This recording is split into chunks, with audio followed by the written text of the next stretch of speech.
lil Quran wal Quran yal'anuhu. Banyak orang yang membaca Al-Quran, akan tetapi malah Al-Quran melaknatinya. Biasanya kan kita itu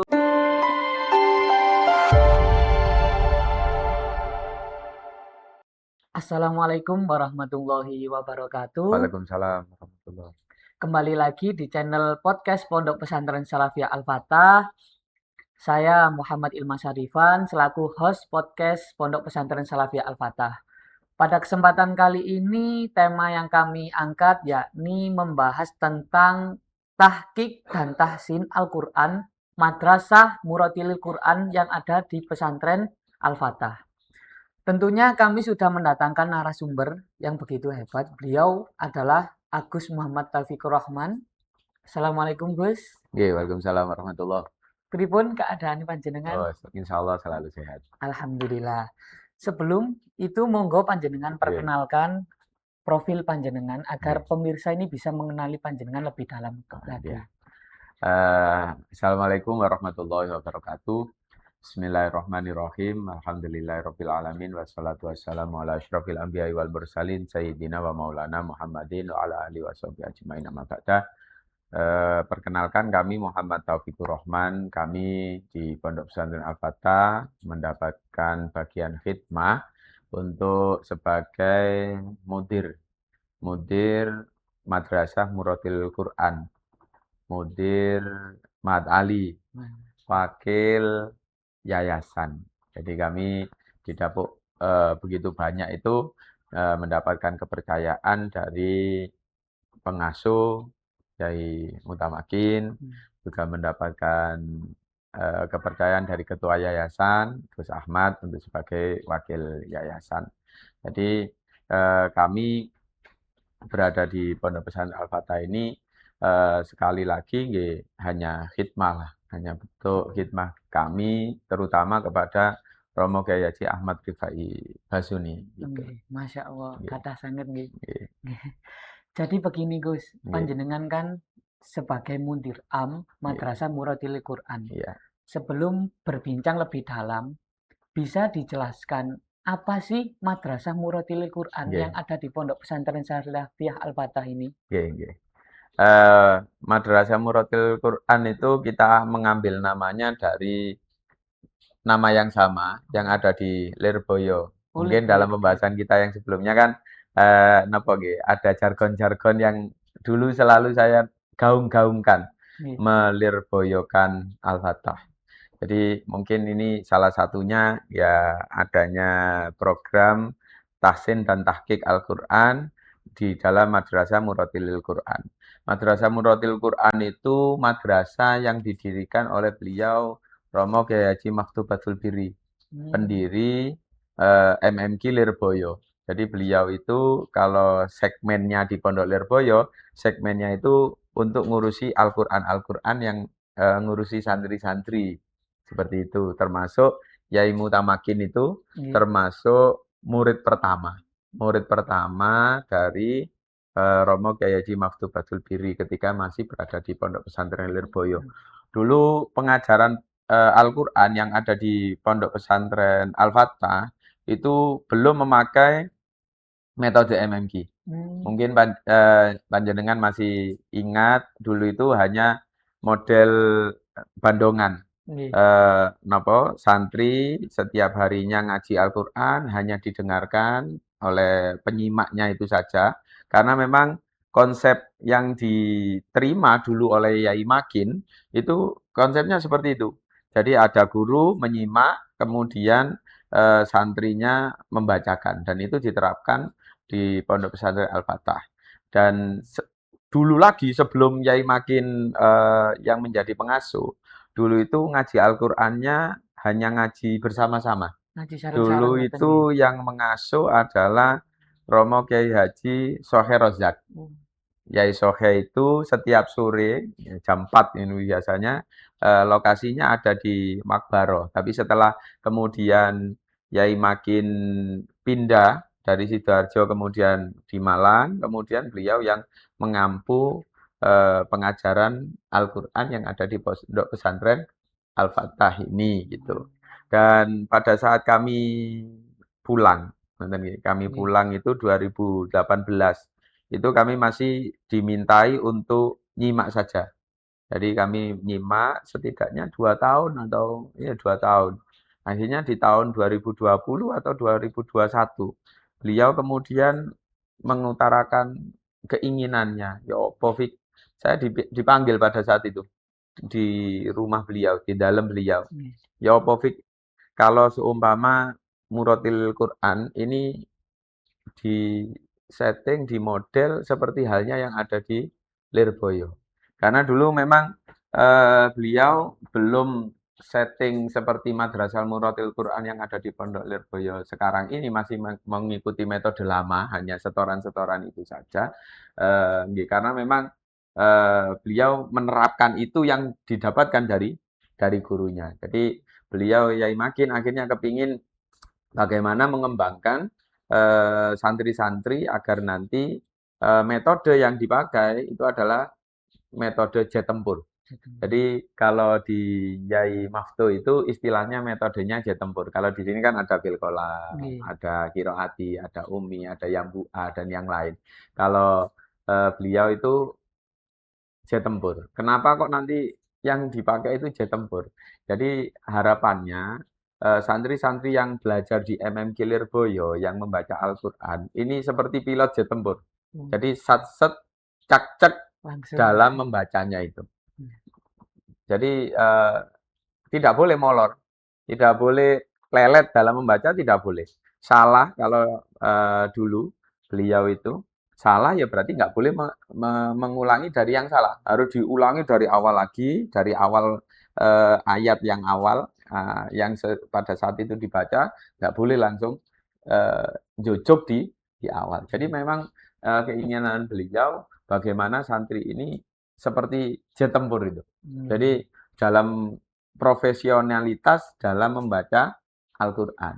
Makanya yang ditekankan di pondok pesantren eh, MMQ, sekarang MMQ itu bertransformasi berubah menjadi pondok pesantren Murotilil Quran yang ada di Lirboyo itu. Di Kodran. Di Kodran tidak jauh dari pondok pesantren Lirboyo. Tapi tetap ada gedung MMQ lama yang dulu menjadi dalamnya Yai Maftuh itu tetap ada. Jadi harapan beliau santri-santri MMQ itu memang bagaimana tidak hanya tahsin, tidak hanya bagus dalam bacaan, tapi juga tahqiq. Memang benar-benar secara makhraj jelas, secara sifat. Nah, ini yang jarang. Nggih. Kebanyakan dari metode-metode yang lain itu adalah penekanannya adalah tahsinul Quran, memperbaiki bacaan Al-Quran. Tidak kalau beliau itu. Beliau itu menitik beratkan ke tahqiqul Quran. Jadi tidak hanya makhraj saja, tapi yang menjadi titik beratnya adalah sifat, praktek sifat-sifat itu. Sehingga biasanya kita sering dengar nggih, dot Nggih. itu kolkola. Ini nggak boleh, harus tetap istitolah. Jadi dot itu tidak boleh kemudian dikolkolakan. Marah, beliau sangat marah semarah-marahnya kalau pas setoran kemudian kok ada yang salah. Jadi dari metode yang itu, dari permintaan Yai Makin, bagaimana kalau di model seperti Jet Tempur, seperti di MMQ, akhirnya kami merenung, mungkin sudah Nggih. saatnya untuk napa nggih, mentransformasikan pendidikan yang ada di Pondok Pesantren Al-Fatah sesuai dengan jalur sanadnya, Oh, nggih. yakni adalah jalur sanadnya dari Pondok Pesantren Lirboyo. Lirboyo. Dan Al-Qur'annya jalur sanad dari beliau Romo Kiai Maftuh Batul Hiri. Jadi akhirnya saya diceritani seperti itu, nggih langsung mengiyakan. Nggih monggo mi bismillah mawon dicoba. Jadi akhirnya di tahun 2021 itu kami mulai kami mulai merombak metodologi pendidikan yang selama ini hanya bandongan. Kami memasukkan materi yang ada di buku, biasanya buku persiapan membaca Al-Quran kuning itu yang ada Nggih. di MMQ itu. Nah itu yang akhirnya kami ajarkan gitu. Itu awal mula adanya MMQ yang ada di Pondok Pondok Pesantren pesantren. Al-Fatah. Jadi untuk sejarahnya kan sudah panjenengan ceritakan Nggih, seperti itu tadi. Kira-kira tujuan utama panjenengan sebagai mudir am di Pondok Pesantren Salafiyah Al-Fatah ini, berdirinya MMQ, kenapa kok? Kan tadi metode-metode kan nggih, banyak sekali nggih, nih Gus. nggih. Jenengan kan tadi bilang juga ingin menyambung sanad ke Ya, Lirboyo. nggih. Kenapa? Apa ada sesuatu keunikan atau fakta yang lain tentang MMQ dengan Ya. metode-metode yang lainnya begitu? Oh ya. MMQ itu yang paling ketara adalah menggunakan Rosem Usmani. Beliau ya Romo Yai Maftubatul Birri itu tidak mau kalau tidak memakai Usmani. Oh, nggih. Karena memang sanad kita secara Al-Quran, tulisan yang bersanad nyambung kepada Kanjeng Nabi, itu ya Rosemnya Usmani. Cuma dinamakan, kenapa kok bukan Rosem Muhammad? Atau mungkin Rosem Abu Bakar dan yang lain. Karena memang pada saat itu, kalau kita baca di buku RU itu, yang selalu saya bekalkan kepada anak yang sudah aliyah, itu memang sejarah adanya Rosem Usmani adalah ditulis kodifikasinya, pembukuannya di zaman Khalifah Utsman bin Affan. Padahal penulisannya itu sudah ada di zaman ketika Kanjeng Nabi itu masih sugeng. Jadi buku atau kodifikasi pembukuan yang ada pada masa Sayyidina Utsman itu nanti mengkiblat pembukuan yang ada pada buku yang dibawa oleh Sayyidatina Hafsah, putrinya Sayyidina Umar yang menjadi istri atau Ummul Mukminin, istri dari Kanjeng Nabi. Jadi yang menurut beliau pokok ya apa maca Quran ya kudu pakai Rosem Usmani karena memang sanad keilmuan kita itu eh, keilmuan Al-Qur'an kita nggih dalam Rosem Usmani. Di sisi lain dalam Rosem Usmani seumpama kita tidak menguasai tajwid itu bisa mempraktekkan tajwid hanya dengan memperhatikan tanda-tanda yang ada di Rosem Usmani. Contoh harokat yang berderet dengan harokat yang lurus. Ini sudah berbeda. Kok lurus berarti nanti mesti idhar. Kok berderet berarti nanti berdengung. Tergantung setelahnya. Setelahnya nanti ada tasdid berarti idgham, tidak ada tasdid bisa iklab atau ikhfa dan bacaan-bacaan yang lain dan banyak seperti itu. Jadi akhirnya nopo kita membaca Rosem Usmani itu kalau menurut beliau Yai Maftu ya, kita membaca Rosem Usmani itu sudah langsung mempraktekkan membaca Al-Quran, juga mempraktekkan tajwid, walaupun dalam tanda kutip kita tidak paham tajwid. Hanya memperhatikan tanda-tanda itu saja itu sudah paham tentang bacaan yang ada di dalam Al-Quran. Karena memang ilmu tajwid kan ya bisa dikatakan ilmu baru. Dulu pada saat Kanjeng Nabi mengajarkan Al-Quran ya nggak ada istilah idhar dan yang lain itu gitu. Jadi akhirnya ilmunya kan berkembang. Lah ilmu yang nanti ilmu Al-Quran dalam hal ini yang orisinil ya adanya di Rosem Usmani itu. Sehingga ciri utama MMQ ya Rosem Usmani itu. Dan yang kedua ciri MMQ itu tahqiq. Tidak boleh di lagu-lagu.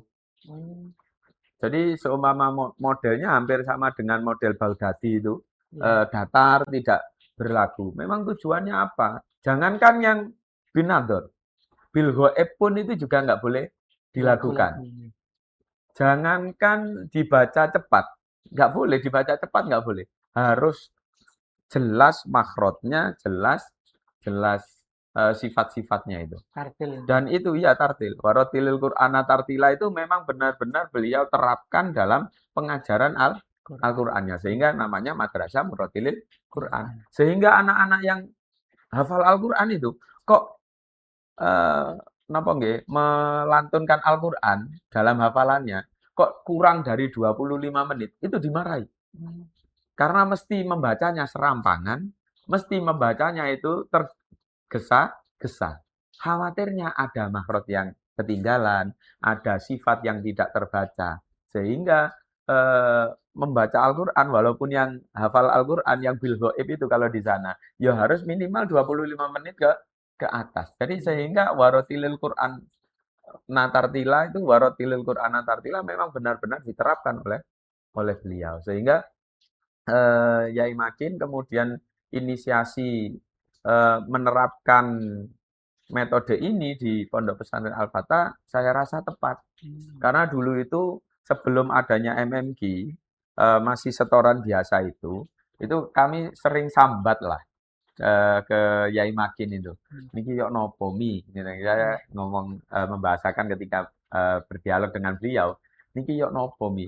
Lare pun mau hatam sudah dijus di antara 25 sampai 30. Itu masih tajwidnya masih masih banyak yang belum tahu. Terutama kalau ada tanwin ketemu dengan hamzah wasl yang seharusnya dibaca nun bacaan nun kecil itu kemudian diharokati kasroh itu banyak yang miss, banyak yang keliru gitu loh. Jadi saya sering anu wadul ngene niki, wadul niki mboten eman-eman tami, lari-lari napa ngaji Quran sudah bertahun-tahun lama kemudian bacaannya masih serampangan kados ngeten ngoten lho. Jadi akhirnya mungkin karena sering saya sambati seperti itu, beliau itu akhirnya kemudian inisiatif bagaimana jika memang diterapkan yang ada di MMQ itu dan alhamdulillah sampai sekarang ini sudah berjalan berarti hampir 5 tahun, 6 tahun. Alhamdulillah. Jadi harapan inti dari adanya program ini kira-kira nopo nggih untuk para santri ke depannya niku, Gus? Ya, santri terutama dalam membaca Al-Qur'an karena santri itu yang paling mudah dilihat hasil itu Al-Qur'annya. Oh. Kalau baca kitab itu juga tidak semua bisa mempraktekkan. Tidak semua mempunyai apa itu speaking apa itu untuk menyampaikan itu. Public speaking untuk menyampaikan isi dari kitab. Tapi kalau membaca Al-Qur'an semua bisa seharusnya bisa menerapkan itu dan yang langsung dinilai oleh para wali murid, para masyarakat itu kan Al-Qur'an. Mosok wis mondok bertahun-tahun lama tapi membaca Qur'annya masih seperti itu gitu loh. Akhirnya harapannya itu bagaimana nanti bisa Al-Qur'an itu bisa sesuai dengan perintahnya warattilil Qur'ana tartila, benar-benar bisa dibaca sesuai dengan makhraj dan juga sifatnya gitu. Kita kan sering serampangan dalam membaca. Jangankan santri nggih, kadang bukan santri saja, pengajarnya sendiri serampangan. Jadi akhirnya kalau di MMQ yang ditekankan, yang dimarahi ketika santri-santri MMQ itu nanti kok kurang bagus, menurun dalam kualitas pengajarannya, yang dimarahi oleh Yai Mafto dulu atau mungkin sekarang oleh kepengurusannya karena sudah berjalan kepengurusan, itu mesti bukan santrinya, malah gurunya. Sering ketika dalam bimbingan pengajar mu'alim Quran yang ada di MMQ itu mesti ditekankan bagaimana murid itu bisa baik jika gurunya tidak baik. Jadi hal itu yang ditanamkan oleh Yai Maftu. Jadi kualitas itu harus dari diri sendiri-sendiri. Awal itu harus dari diri sendiri. Bagaimana nanti anak-anak itu mau bagus kalau diri kita sendiri tidak mau untuk mentahsin, membaguskan bacaan Al-Qur'an dan juga tajwidnya Al-Qur'an itu. Nah, kadang kita ada celah di situ. Kalau ngajar kok yo ngono nggih. Tapi ketika membaca sendiri, kita malah serampangan. Lah itu yang ditanamkan oleh Yai Maftu itu, tek sampean ngajar iku padha ambek sampean ketika moco. Nek sampean moco kok elek, mesti ngajari elek. Nah, maka akhirnya dengan tuntutan seperti itu, akhirnya kan ada kompetensi dalam diri. Bagaimana anak saya ini harus baik, anak murid saya ini harus baik, berarti saya harus memperbaiki diri sendiri, ngoten lho. Jadi harus dirinya sendiri yang diperbaiki. Dan sering itu dalam rapat evaluasi pengajar, itu mesti sing disalahkan mu'alimnya. Iya. Kok sampai seumpama nggih, satu kelompok kemudian kok banyak yang tidak naik, itu yang disalahkan bukan anaknya yang kualitasnya anaknya bukan, ya kualitas dari dari gurunya. Makanya guru MMG itu ya harus jebolan MMG kalau di Lirboyo. Maka akhirnya di Pondok Pesantren Lirboyo di Pondok Pesantren Al-Fatah pun sebelum berjalan seperti ini, dulu tuh saya natar, takhosus bahasanya itu menatar anak-anak yang sudah juz 28 sampai 30 untuk saya didik pertama kali untuk bagaimana nanti membaca Al-Qur'annya sesuai dengan MMG, ala MMG. Dulu awal itu ada 9 atau 8 anak. Itu yang awal, termasuk sampean mungkin. Nggih, Nah, iya ya Mas. termasuk Iya, sampean. Nah, alhamdulillah. itu termasuk awal itu kenapa kok nanti harus ada penataran itu dulu? Makanya kembali tadi gurune sing kudu siap gitu loh. Makanya harus jadi jet tempur tadi itu ya kalau mau melesat jauh ya berarti harus siap diri kita dulu gitu loh. Jangan menuntut orang lain itu kemudian harus baik tapi diri kita nggak baik. Nah, ini yang nggak boleh. Akhirnya dulu ada penataran itu. Jadi kami menghatamkan kitab kuning buku persiapannya MMG itu yang akhirnya menjadi acuan bagaimana eh, anak-anak yang akan hatam ini kelak bisa menjadi pengajar gitu. Jadi akhirnya pengajarnya kami membuka dari tidak dulu sanawiyah yang mengikuti pembelajaran yang lama. Jadi kami menghabiskan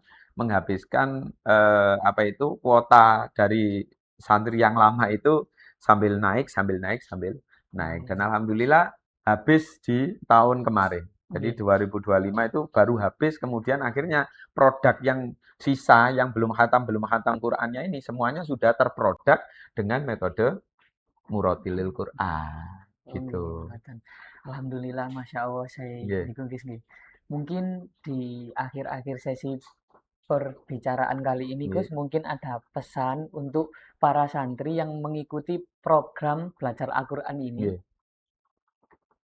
Jadi yang sering atau biasanya di buku standar tajwid, Yai Maftu itu kiai, alim Quran, alim fikih, terus suka mengarang. Buku-buku yang ada, kalau sampean tahu buku-buku yang ada, seumpama seperti napa niku buku kuning itu tulisan asta beliau, tulisan Asli nggih niku.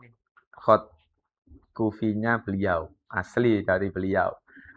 Buku itu, buku Mari Membaca Al-Quran, Mari Membaca Rosem Usmani, kemudian Kado yang Dilupakan, dan yang lain banyak. Setitik buih di lautan kalau nggak salah, atau kalau nggak salah setitik air di lautan, itu menjadi beliau menulis biografi beliau sendiri. Jadi beliau itu produktif dalam menulis. Nah, di salah satu bukunya, yakni buku standar tajwid, itu menjadi di sampulnya, di belakang itu ada ruba qori'in lil Qur'an wal Qur'an yal anuhu. Banyak orang yang membaca Al-Quran, akan tetapi malah Al-Quran melaknatinya. Biasanya kan kita itu terbuai dengan Al-Quran itu, apalagi yang menghafal Al-Quran. Saya tidak menyindir yang menghafal Al-Quran. Oh, kelak akan memakaikan mahkota kepada orang tuanya. Tapi melupakan dawuh ini. Rubba qori'in lil Qur'an wal Qur'an yal anuhu. Jadi banyak orang yang membaca Al-Quran, akan tetapi Al-Quran malah melaknatinya. Nah ini kalau dulu saat beliau dawuh, salah satu dawuh, kenapa sih kok bisa kita itu membaca Al-Quran sergap deres, ini kan kudune Pak ganjarannya nggih kuatah katanya. Tapi kenapa kok kemudian wal Quran yal anuhu itu karena kita tidak memperhatikan tajwidnya Al-Quran, kita tidak memperhatikan hak-hak dari Al-Quran. Makanya kan kalau dalam kitab Jazariyah itu malam yujawidil Qur'ana asimun. Barang siapa yang nanti tidak mentajwidkan Al-Quran berdosa. Maka dari petikan makalah beliau itu ada di salah satu kitab, cuma saya kurang tahu kitabnya itu, Rubba Qori'in lil Qur'an wal Qur'an yal anuhu. Ini berarti beliau itu sangat menekankan kepada santri-santrinya, kami, kemudian Yai Makin itu juga termasuk santrinya, dan berarti santri Al-Fatah ya santrinya Yai Maftu semua dalam masalah Al-Quran sekarang. Nah itu sangat pentingnya memperhatikan hak-hak yang dimiliki oleh Quran. Makanya dalam murotil tidak cukup tahsin. Kalau di luar-luar kan tahsinul Quran. Metode-metode semuanya tahsinul Quran. Kalau di MM ditambah tahsin dan tahqiq. Karena ini keduanya makhraj, ini tahsin kan makhraj urusannya. Tapi kalau tahqiq ini kan urusannya sifat. Nah ini sifat-sifat yang ada di dalam huruf dan juga makhrajnya huruf ini juga harus diperhatikan. Akhirnya kita nanti akan bisa tahu bedanya huruf satu dengan huruf yang lain. Kayak kaf sama kof, makhrajnya sama, tapi beda sifatnya. Satu hamas, kaf hamas, kof jahr, saling bertentangan. Nah itu kan akan bisa membedakan mana yang kaf, mana yang kof. Ha dengan ha, makanya kalau kita belajar di kitab yang kuning atau persiapan membaca Al-Qur'annya Yai Maftuh itu huruf-huruf yang sama itu di-compare. Ha, ha, ho sama-sama makhrajnya dan sering tertukar. Dot sama zo itu kan juga sering tertukar. Akhirnya mesti dibarengkan huruf-huruf yang sama itu. Jadi akhirnya kembali lagi kepada tadi rubba qari'inil Qur'an wal Qur'an yal'anuhu. Mari kita membaca Al-Qur'an dan juga saya menyampaikan misi visi dari Yai Maftuh nggih. Baca Qur'annya harus yang Rosem Usmani. Sampai sekarang itu saya kalau nggak baca Rosem Usmani itu takut. Ya walaupun tidak apa-apa karena memang bacaannya tetap sama, cuma kan tulisannya kaidah khotnya tetap berbeda antara yang anu. Sampai aplikasi yang saya install di HP itu ya Rosem Usmani karena takut karena memang sanad saya dari Yai Maftuh ya walaupun ada sanad yang selain Rosem Usmani dari ibu saya itu sanadnya pakai Qur'annya bukan Rosem Usmani. Tapi ya kita perhatikan itu penting karena membaca Al-Qur'an itu kalau dulu beliau yang sering menjadi haime ya, menjadi itu dilakukan itu biasanya di MMG itu Al-Qur'an tidak mudah, janganlah dianggap mudah. Itu karangan beliau. Karena kadang banyak yang meremehkan pembacaan Al-Qur'an. Nis pokoknya dicolak oleh ganjaran. Tidak, padahal harus ada hak-hak yang harus dipenuhi dari Al-Qur'an agar tidak termasuk dalam makalah rubba qari'in lil Qur'an wal Qur'an yal'anuhu. Mungkin itu yang dapat kami sampaikan. Baik, Gus. Mungkin dari obrolan ini kita bisa belajar bahwa setiap ilmu itu adalah cahaya dan setiap nasihat itu adalah arah. Dan setiap pertemuan adalah kesempatan untuk menjadi versi dari diri kita yang lebih baik lagi. Terima kasih kepada narasumber sudah memberikan ilmu, pengalaman, dan sudah menceritakan sejarah adanya MMQ yang ada di pondok pesantren. Dan juga terima kasih kepada pemirsa sudah menyaksikan obrolan kami mulai awal sampai akhir. Jangan lupa like, share, komen, dan subscribe podcast Pondok Pesantren Salafiyah Al-Fatah. Saya Muhammad Ilma Syarifan, pamit mengundurkan diri. Wassalamualaikum warahmatullahi wabarakatuh. Waalaikumsalam warahmatullahi wabarakatuh.